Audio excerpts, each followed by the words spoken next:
இருவர் இயக்கத்தில் உருவாகி இருக்கும் திரைப்படம் நெஞ்சு பொறுக்குதில்லையே. இதில் அரவிந்த் ரியோ, காளிதாஸ், புவனேஸ்வரி, நித்யராஜ், ஜெய்சன் கௌஷிக் மற்றும் பலர் நடித்திருக்காங்க. நெஞ்சு பொறுக்குதில்லையே படத்தினுடைய ஆடியோ ரிலீஸ் பிரஸ் மீட் சமீபத்துல நடந்திருக்கு. இதுல சிறப்பு விருந்தினர்களாக தொல் திருமாவளவன், முரளி ராமநாராயணன், இயக்குனர் V Sekar, music director Deena மற்றும் பலர் கலந்து கொண்டு விழாவை சிறப்பித்திருக்காங்க. இங்கே கிறிஸ்துதாஸ் வந்து ரொம்ப எளிமையான ஒரு மனிதர், சிரிப்பு முகம்.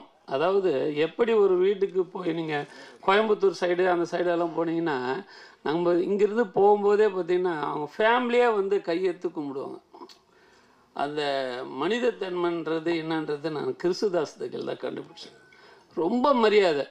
எங்கள் ஆஃபீஸுக்கெல்லாம் வந்தார். வந்து அண்ணன் நீங்கள்லாம் வரணுண்ணே, நீங்கள்லாம் வந்து நல்லா எங்களுக்கு கண்டிப்பாக எந்த நேரத்தில் எங்கள் தயாரிப்பாளர் சங்கத்தில் வந்து 1450 உறுப்பினர். இந்த 1450 உறுப்பினர்களும் சரி, தயாரிப்பாளர் சங்கத்தில் இப்போ என்னென்ன செய்யணும், இந்த நலிஞ்ச நிறைய தயாரிப்பாளர் வந்து இன்றைக்கி படம் எடுத்துகிட்டு ரொம்ப கஷ்டப்படுறாங்க. இப்படி இந்த சங்கத்தில் வந்து கஷ்டப்படுறாங்கன்னு சொல்லிட்டு தலைவர் செயலர் நாங்கள்லாம் அடிக்கடி பேசின்னு இருக்கோம். இது ஏதாவது ஒரு இதுக்கு ஒரு ஸ்டெப் எடுத்து என்னென்ன செய்யலாம். ஏன்னா இப்போது ஒரு பாடல் வெளியிடுறோம், இந்த பாடல் வந்து ரைட்ஸு விற்றுறோம். இந்த ரைட்ஸு வந்து விற்கிறோம்னாக்கா அவன் எடுத்து போயிடுறான். அதுக்கு வந்து ஒரு 3 வருஷம் வரைக்கும் தான் அவனை யூஸ் பண்ணணும். மீதி டைமில் வந்து திரையுலகத்தில், ரேடியோவில், இந்த டிவிலெல்லாம் போகும்போது அதனுடைய பண்டு வந்து அந்த தயாரிப்பாளர் சங்க அவருடைய அவருக்கு வந்து சேரணும்.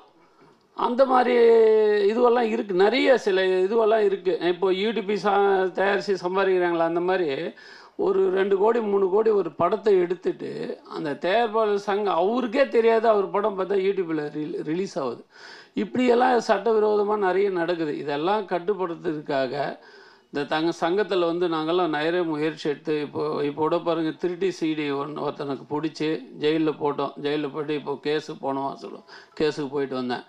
ஏன்னா இந்த மாதிரி நிறைய பிரச்சனைலாம் இருக்குது. இதெல்லாம் வந்து கரெக்டாக கண்ட்ரோலாக செய்து எடுத்துன்னு வந்தால் தான் இந்த சங்கத்தில் படம் எடுக்கிறவங்கெல்லாம் வந்து கொஞ்சம் பணத்தை மீறி ஏதோ ஒரு லாஸ் ஆனாலும் ஏதோ கொஞ்சமாவது பணம் வரும், அவங்களுக்கு வந்துன்னு இருக்கும். இது சில குறைகள் எல்லாம் இருக்குது. இந்த குறைகள் எல்லாம் நாங்கள்லாம் சேர்ந்து அண்ணங்களை இந்த குறைகள் சொன்னேன். ஏன்னா இன்றைக்கி அண்ணன் சொன்னார்னா கண்டிப்பாக அந்த வேலை வந்து ஈஸியாக முடியும். அதுக்காக எங்களுடைய சினிமா சம்மந்தப்பட்ட சங்கம் நாங்கள் எல்லோரும் சேர்ந்து அண்ணங்களை நாங்கள் ஒரு மனு கொடுக்கலான்னு இருக்கோம். அண்ணன் வந்து எப்போவுமே சரி எதுக்கும் தயங்க மாட்டார், போல்டாக பேசுவார். நான் நிறைய மீட்டிங், எங்கள் ஆர்காட்டாருக்கு ரிலேட்டிவ் தான் நான், பட் இருந்தாலும் அண்ணன் நான் அடிக்கடி சந்திப்பேன். எங்கள் ராணிப்பேட்டில் வந்து எங்கள் காந்தி அண்ணன் வீட்டுக்கெல்லாம் அண்ணன் வருவார். ரொம்ப மரியாதை, எளிமையான மனிதர். யாருன்னா எங்கள் அண்ணன் மாதிரி நான் பார்த்ததே இல்லை. சிம்பிள், எந்த ஆடம்பரம் இல்லை, எந்த ஒரு இதுவும் இல்லை. இப்படி ஒரு மனிதனை பார்க்கணுனாக்கா உண்மையில் நான் என்னை பற்றி நான் பெருமையாக பேசலை, ஒரு காந்தி மாதிரி தான் அண்ணன். ஏன்னா எது எல்லாத்தையும் தட்டி கேட்டு ஒரு உரிமையை வந்து இன்றைக்கி வாங்கி கொடுக்கணுனாக்கா அண்ணன் திருமாவளவன் வந்து நல்லா செய்கிறாங்க. ஏன்னா அவர் நான் தெரியாது அவருக்கு, பட் அவரை பற்றி நான் நிறைய ரொம்ப சந்தோஷப்படுவேன் அண்ணனை பற்றி. இப்போது இந்த திரைப்படம் வந்து வெற்றி பெறணுனாக்கா நீங்கள் அனைவரும் ஒத்துழைக்கணும். நம்ம வந்து இதில் ஜாதி மதம் வேறுபாடு இல்லாமல் இந்த படத்தை வந்து நம்ம பார்க்கணும். பத்திரிகையாளர் நண்பர்கள்லாம் நம்ம படத்தை பற்றி கொஞ்சம் நல்லா எழுதுங்க, அதாவது உண்மையை எழுதுங்க, எழுதி எங்களுக்கெல்லாம் ஒரு ஊக்கத்தை கொடுங்க. ஏன்னா எங்களுக்கு டைம் இல்லை, இன்னும் நிறைய பேசலாம். எல்லாரும் என்னுடைய நன்றியை தெரிவித்துக்கிறேன். நன்றி. நான் விரும்புகின்ற நேசிக்கின்ற சில தலைவர்களில் முக்கியமானவர் தான் திருமாவளவன். அவரை ஏன் நேசிக்கின்றேன், ஏன் விரும்புகிறேன், பல காரணங்கள் இருக்கின்றது. அவர் பேசுகின்ற பேச்சு அனைத்தும் ஆவணம் இல்லாமல் எந்த தரவுகளையும் அவர் கூற மாட்டார். ஒவ்வொன்றிலும் தரவுகள் இருக்கும். அதே போல மொழி காப்பதில், இனங்காப்பதில் முன்னிற்கின்றார். இதெல்லாம் எல்லாருக்கும் வருவதில்லை, ஒரு சிலருக்கு வரும். அந்த சில தலைவர்களில் ஒரு தலைவர் தான் மதிப்புக்குரிய விடுதலை சிறுத்தைகள் இயக்கத்தின் தலைவர் திரு திருமாவளவன் அவர்கள். இங்கே நான் என்னமோ நினச்சி பேச நினச்சேன். நான் தலைமை தாங்கியிருக்கிறேன், இது பூரா எல்லாரையும் நான் வரவேற்று பேசணும். ஆனால் இப்போ அதுக்குரிய நேரம் இல்லை, ஏன்னா அண்ணனுக்கு பணிகள் ஜாஸ்தி இருக்குது. ஒன்று மட்டும் ஏன் அவரை நேசிக்கணும்னு ஒரு முக்கியமான ஒரு ஈடுபாடு எனக்கு உண்டு. ஏன்னா அவர் இவ்வளவுலாம் பேசுகிறார். எனக்கு ஒன்று தான் அவர் மேலே ரொம்ப ஆரம்பத்தில் ரொம்ப பிடிச்சது என்னென்னா, ஒரு கூட்டம் கூட்டினாருங்க, 5000 பேரை திரட்டினாரு. அத்தனை பேருக்கு தமிழ் பேரை மாத்தினாரு. யார் செஞ்சிருக்கிறா? அவங்க அப்பாவை தொல்காப்பியர்னு மாத்தினாரு. அந்த பக்கத்தில் இருக்கிறாரு பாருங்க, அவர் பேர் ஒரிஜினல் பேர் எனக்கு என்னன்னு தெரியாது, வடியரசு. அதே மாதிரி நீங்க சோறு விளம்பரம் எல்லாம் பாருங்க, எங்க பார்த்தாலும் ரமேஷ் குமேஷ் அவன் இவன் என்னென்னமா இருக்கும். ஆனா இவங்க கட்சி சுவர்ல பாருங்க, சிந்தனை செல்வன், வன்னியரசு, சிற்பி, என்னென்னமா அத்தனையும் தூய தமிழ் பேர்கள். அதனாலதான் எனக்கு அவர் மேல ரொம்ப ஈடுபாடு. அவர் உண்மையை தான் பேசுவார், பெரும்பாலும் உண்மையை பேசுவார். அவர் எதையும் பேசாத உண்மைகள் கிடையாது. அவர் பாராளுமன்றத்தில் பேசுனா பார்த்தீங்களா, அத்தனைக்கும் ஆவணம் இருக்கும், யாரும் பதில் சொல்ல முடியாது.